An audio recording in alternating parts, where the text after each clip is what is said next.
جيت نافس واحد الفريق اللي كنت غادي تلعب معاه. فوالا كما كيقولوا ما كيتسد باب حتى كيتحلوا بيبان.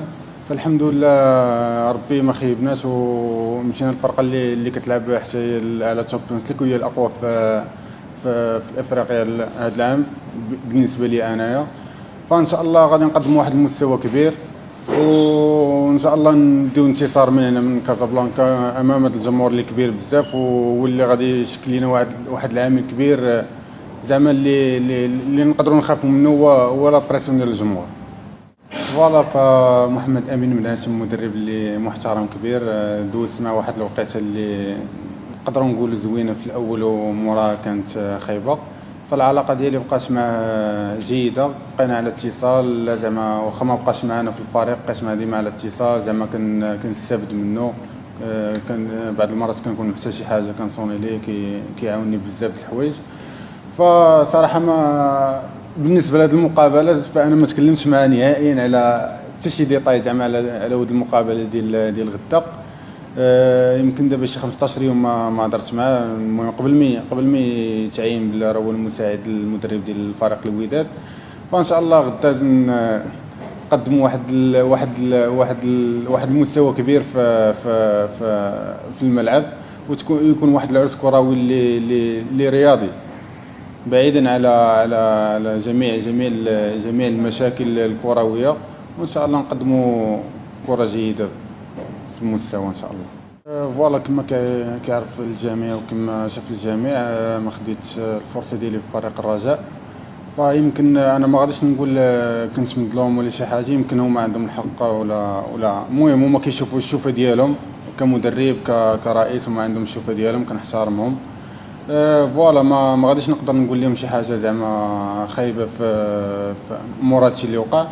فالحمد لله كلشي كيعرف عبد المنعم بوطوي كيعرف المستوى ديالو.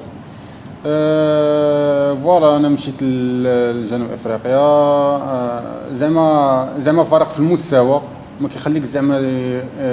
كيخليك زعما تكون بعيد على الاجواء ديالهم. ديما كل مره كيقربك شي واحد كيدخلك الجروب. كل مره كنهضر مع المدرب تقريبا كل سيمانه يومين في السيمانه كنهضر معاه في الواتساب اي حاجه.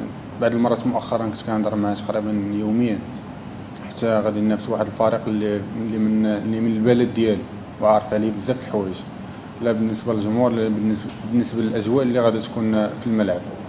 المهم حنا درسنا بزاف د الحوايج، كنعطيه معلومات ولكن كيبقى القرار ديالو.